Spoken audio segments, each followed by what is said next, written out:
Good afternoon, ladies and gentlemen. It's my great honor and privilege to welcome you all to the 14th edition of AIM Congress, this year again in Abu Dhabi. This is Basma Isa. I'm going to be the MC for this room for the next 3 days. And let me tell you that this is not another event like the other events that you might have been attending in other event rooms or exhibitions. It's actually a space of collaboration, inspiration, connection. It's an opportunity for us to explore fresh ideas, challenge the status quo, and spark new ventures that have the potential to change industries and transform lives. Over the next 3 days, we will hear from some of the brightest minds in entrepreneurship, engage in insightful discussions, and share stories of resilience and triumph. Together, we will explore innovative solutions to the most pressing challenges and celebrate the transformative power of entrepreneurship. Without further ado, please allow me to introduce our first session for today under the title of the SME Growth Strategy, Scaling SMEs for Success. Our moderator for this panel discussion is Mr. Giovanni Zatterini, the Secretary General from SME. Please join me in welcoming to the stage. Mr. Giovanni is going to interview our first panelist, which is Mr. Orkan Vidadi Oglu Mamadov, the chairman from Cobia. Please welcome to the stage.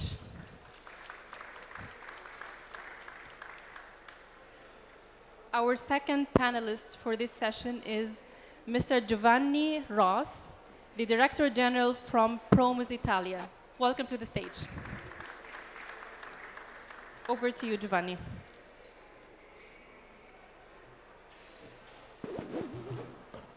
Thank you very much. Thank you for the kind introduction. I want to, Giovanni Rossi is the surname of our second speaker. So today we are going to speak about SME growth strategy. Indeed, entrepreneurship has been recognized worldwide since Schumpeter as a key tool to economic development and wealth creation.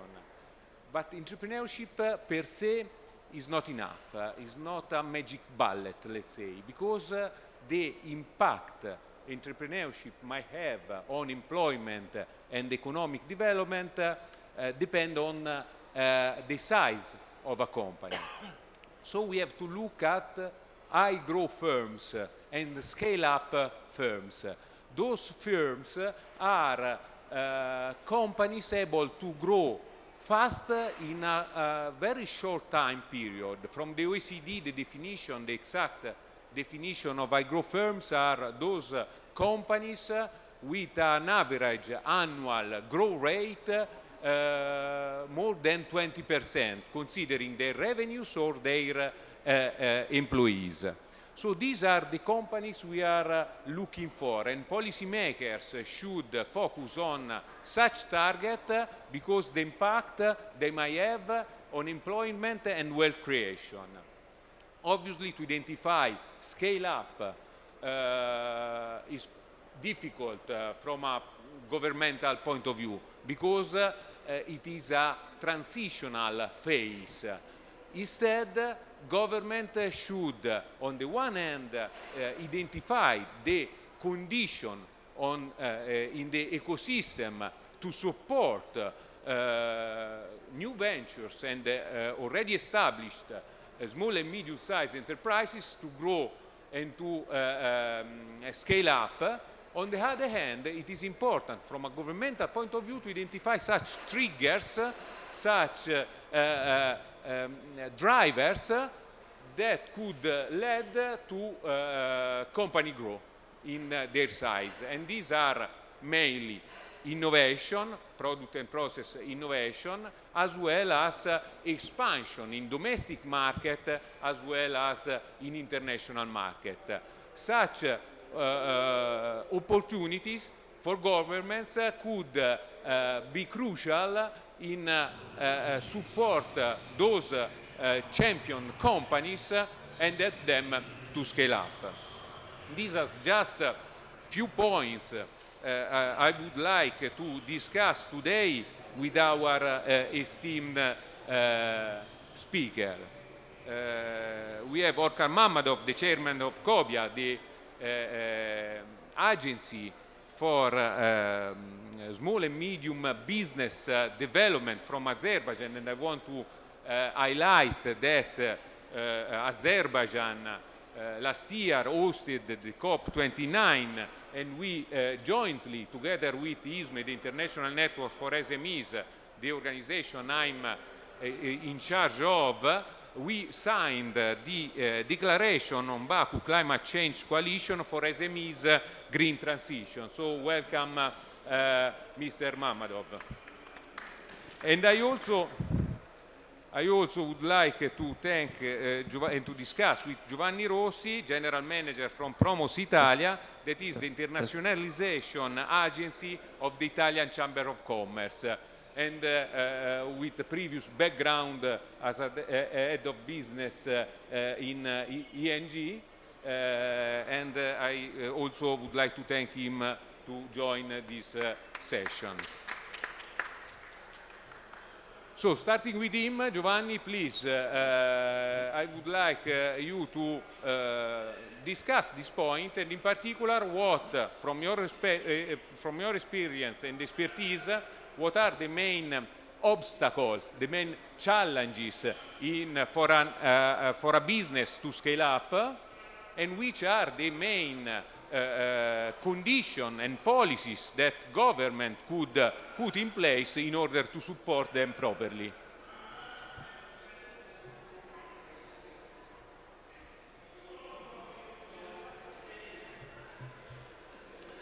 Good afternoon. Thank you for joining us in this conversation. I hope to give you some food for thoughts based on our experience. True to be told, this has become and is becoming minute by minute an unpredictable landscape. And we can imagine how can become also more difficult than usual scaling a small medium business in these circumstances. Maybe it will become more complex, but nevertheless not less necessary. Entrepreneurs, of course, we know, face economic uncertainty, digital disruption, shifting market expectations every day. Yet, what we observe is that those who succeed often follow similar paths. That is, they combine clarity of vision, flexibility, and strategic action. I think there are 5 main pillars or drivers that I would like to highlight briefly with you. Leadership is relevant. Strategic planning is foundational. Visionary entrepreneurs who think globally while acting locally can spot new opportunities and pivot when needed. These are, let me say, prerequisites to imagine, let me say, to scale up. This doesn't mean that we are looking for future predictors. It means preparing for change and adapting fast. We have seen, for instance, Italian SMEs in fashion and food, our bread and butter to some extent, expand by planning incremental growth, developing strong brand identity, and targeting niche international markets. So, visionary leadership. Money, of course. Financial planning remains a critical challenge. Many businesses underestimate their capital needs and encounter roadblocks when attempting to scale operations.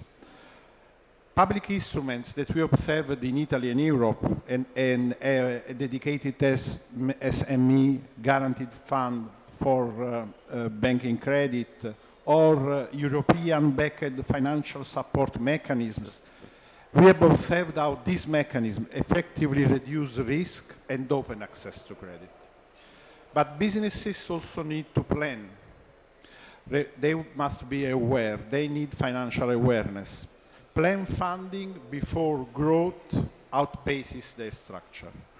Building financial literacy is necessary.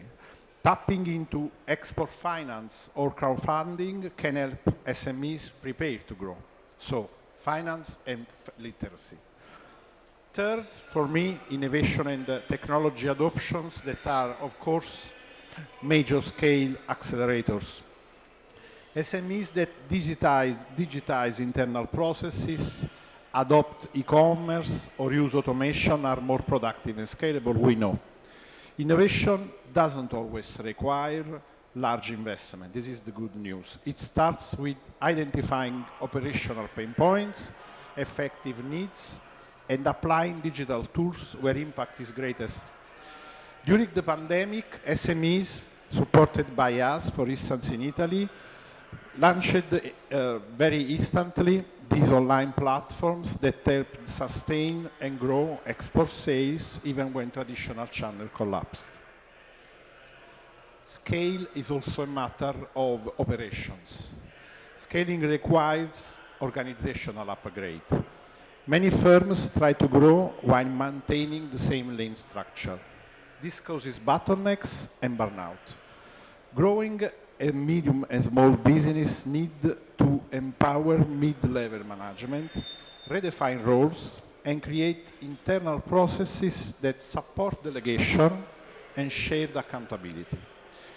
We have observed the case in Italy of this successful design company that scaled by aligning company culture and setting specific incentive systems for innovation for middle management. This was enough, or very important, to align the internal culture to the cycle of the business. And network. Networking is important because it can be a growth multiplier. Like us today in this room, small and medium businesses that partner with other firms, join consortia, or engage with institutions can overcome resource limitations and unlock new markets. Examples include small and medium businesses working with universities on R&D, or artisans for co-branding. Another material example observed by us in Italy. Under these Made in Italy initiatives, these collaboration strengthen positioning and visibility abroad. Managing scales involves dealing with complexity, supply chain challenges, customer service standards, reputation risks. Businesses need to professionalize as they grow. Investing, for instance, in ERP systems, CRM tools, digital marketing, quality control measures early prevent painful breakdowns later. Finally, resilience and adaptability must become core capabilities. Global stability, whether from geopolitical shifts, health crisis, or technological disruption like we observed and are observing, I think will remain constant for a while. SMEs that diversify markets, build agile teams, and test new models regularly maybe are better equipped to sustain growth in this situation. In conclusion, to set the landscape, scaling an SME is a multifaceted journey, requiring leadership, planning, financial readiness and awareness, innovation, organizational maturity, and strategic connections. Institutions like us, like the BSO, can play a key role in helping SMEs grow globally, not just with tools, but also by networks and vision. So what we should expect from our governments. SMEs, as we know, are the spinal cord, not to say the backbone, that is a buzzword, but we know that this is the truth. but they often face fragmented support systems. Governments play a vital role, not just in funding, it's not just a matter of money, but in building cohesive ecosystems that can reduce barriers and foster growth. So, in coherence with what I described as the landscape, solutions can be, first of all, set up a business-friendly environment, reducing bureaucracy, of course, simplifying compliance, ensuring consistency in rules across regions. This can encourage entrepreneurship. Many countries have improved registration and tax systems, we know, but further streamlining is needed to make it easy for SMEs to operate and scale. Government-backed finance programs, as we told, are important. Credit guarantees reduce risk for lenders, while grants and co-financing help SMEs invest in R&D, new plants, or export readiness. In Italy, we have observed this measure, so-called Transition 4.0, a tax credit scheme that has worked very well, supporting firms investing in innovation and digital tools. But uptake is uneven. This is a key point. Better outreach, simpler applications, and support services are necessary to maximize impact. Infrastructure should be inclusive. High-speed internet must be considered a public good, particularly in underserved areas. A digital divide limits access to markets and tools, creates inequality and inopportunity. In Europe, we are following this digital agenda that provides funding, but local implementation is key. Education systems must evolve. Governments should align vocational and academic curricula with SMEs' needs, combining digital, managerial, and practical skills. Incentivizing collaboration between universities and technological transfer office and SMEs foster real-world skills development and innovation pipelines. Innovation ecosystems thrive on support. Governments should fund regional hubs, R&D centers, and accelerators, encouraging SMEs participation. Public procurement can also be used strategically. Imagine to reserve contracts for innovative SMEs, helping them scale with the quota of secure demand for a while. Internationalization, our main job, support is another pillar. Trade missions, market intelligence, export promotion platforms level the playing field for smaller firms. We have, in these 40 years of story, helped and enabled thousands of SMEs to participate in global export and digital global export in this way. And the ecosystem should be inclusive, must be inclusive. Women-led firms, minority entrepreneurs, and rural business need tailored outreach and programs. Centralized portals, mentorship networks, and SMEs champions within institutions can help close gaps. Lastly, am I concluding? Governments should foster this entrepreneurial culture. Celebrate, and also cheerleading is important. Celebrate successes. Destigmatize failure. This is a theme, for instance, in our country. Promote second chances, it's culture. Supportive bankruptcy laws and media campaigns can shift mindsets and inspire a new generation of entrepreneurs. Governments must go beyond providing rules and money. They must create ecosystems that are accessible, agile, and inclusive. When done right, public institutions become true allies. They can foster innovation, exports, and sustainable development. Thank you. Thank you very much, Giovanni, for the insight shared.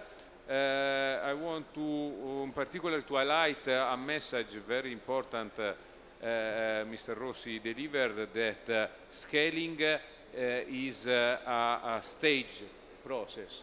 So you need to identify and to understand in which stage and in which phase a company is in order to support the company properly. So I think this is a very challenging but important suggestion that you made. Thank you very much. And before going to some questions also that you might have from the audience, I would like to ask Mr. Mamadov to share with us the way in which green transition can contribute to SME growth strategies, and what in Azerbaijan, what kind of policies the government is setting in place in order to support the SMEs scale up. Please, Mr. Mamadov, if you can.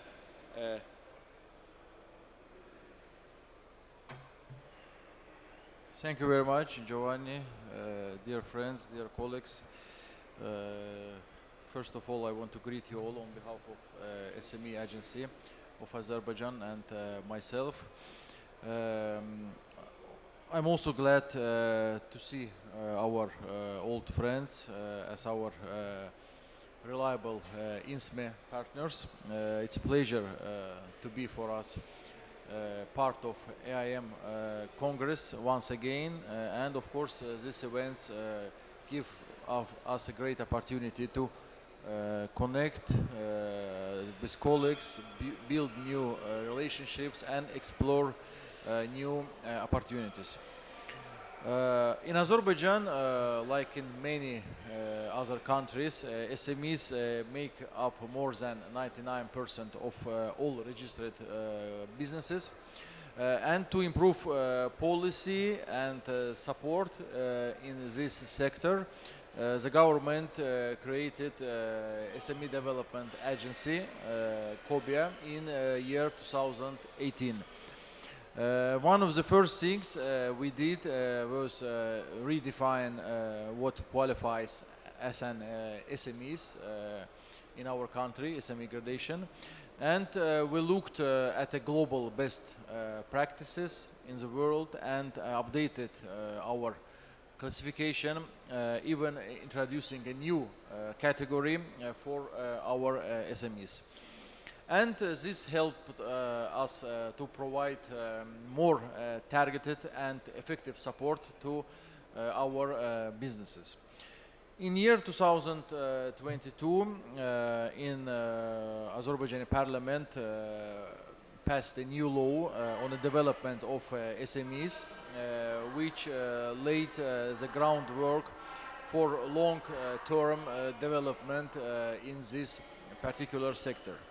We also made it a priority to establish open and consistent communication with our entrepreneurs, and through regular surveys, regional consultations, and sector meetings involving both public and private sector, we listen to what our SMEs need and adapt for our approach with them accordingly.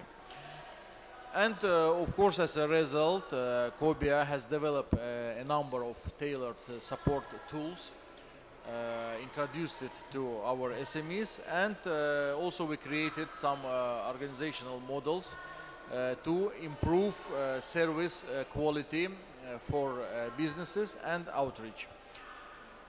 Today, both local and foreign entrepreneurs can access public and private sector services in one place through SME houses. SME houses is a one-stop shop model for our companies.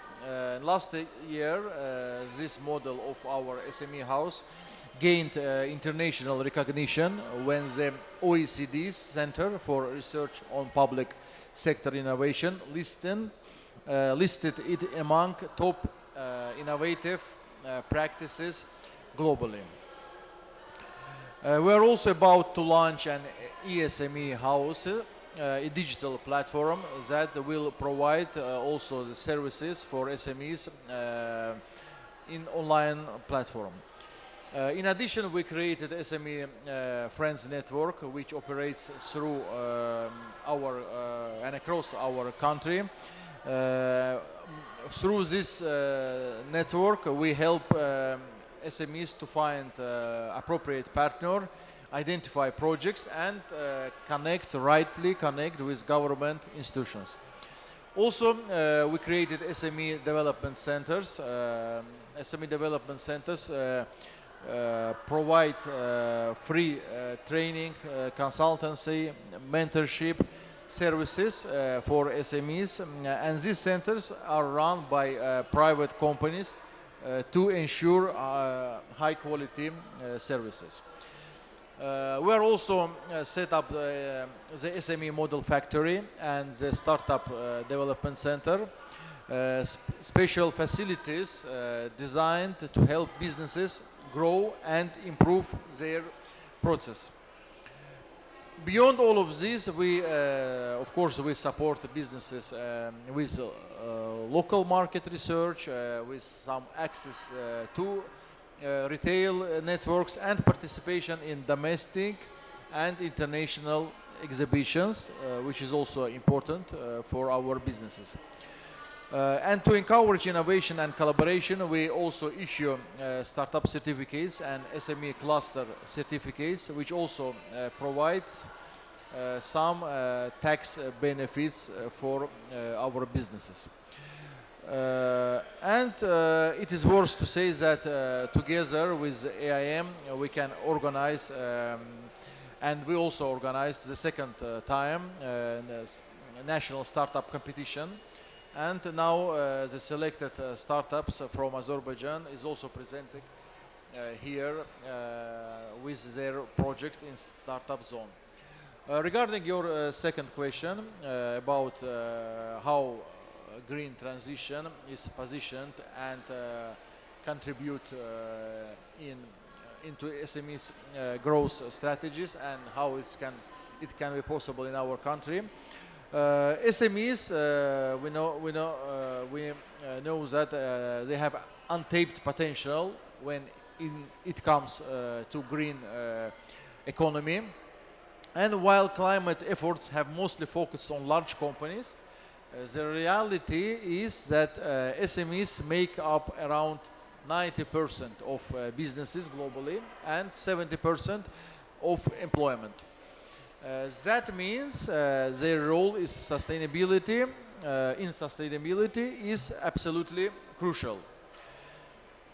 Besides reducing emissions and using resources more efficiently, SMEs can help drive a wider cultural shift toward more responsible consumption. We also understand that the green transition isn't always easily for SMEs. Many struggle with limited knowledge, resources, and one of the main things is access to finance.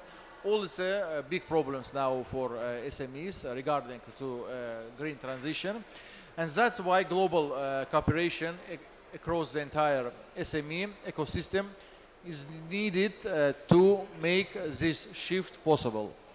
With this in mind, as last year COP29 in Baku, we launched a global initiative, the Baku Climate Coalition for SMEs Green Transition, through a joint declaration. This declaration highlights the vital role of SMEs that SMEs can play in building greener economies and developing climate solutions.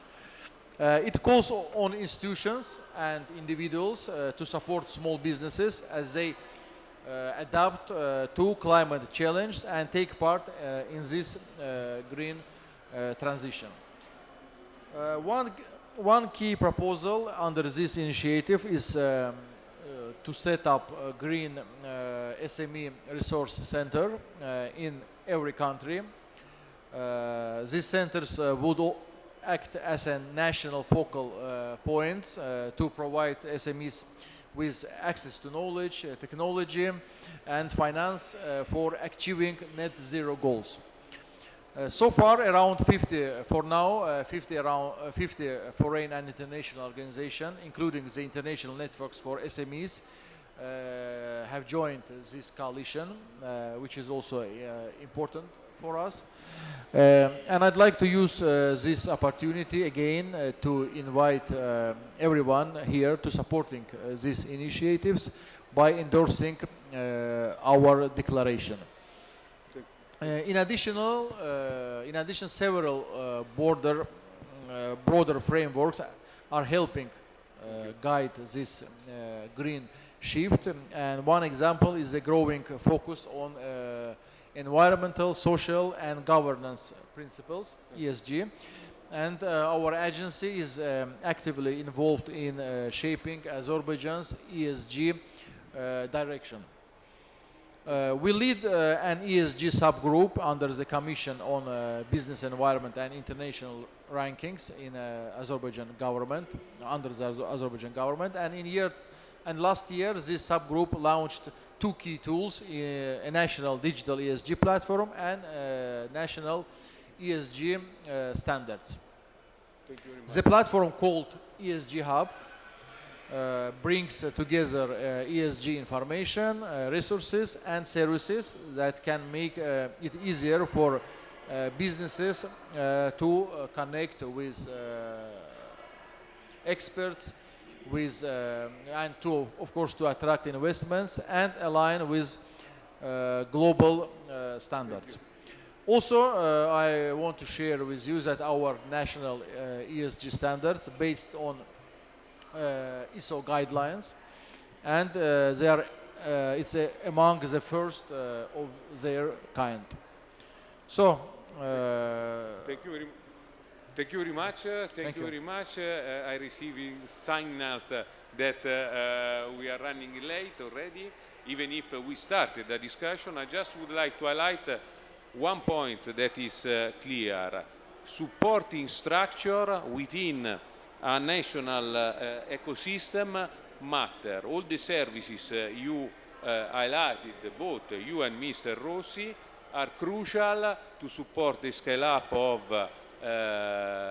businesses and to allow an ecosystem and all the players in the triple and quadruple helix to work together through public and private partnership. And this is, I think, what Cobia, what Promos Italia are doing in supporting SMEs. So networking and partnership are crucial to allow this ecosystem to support SMEs to scale up. Thank you very much. Thank you for the insight you shared. Thank you so much, gentlemen. And I would like to invite you to pose for a group picture before leaving the stage.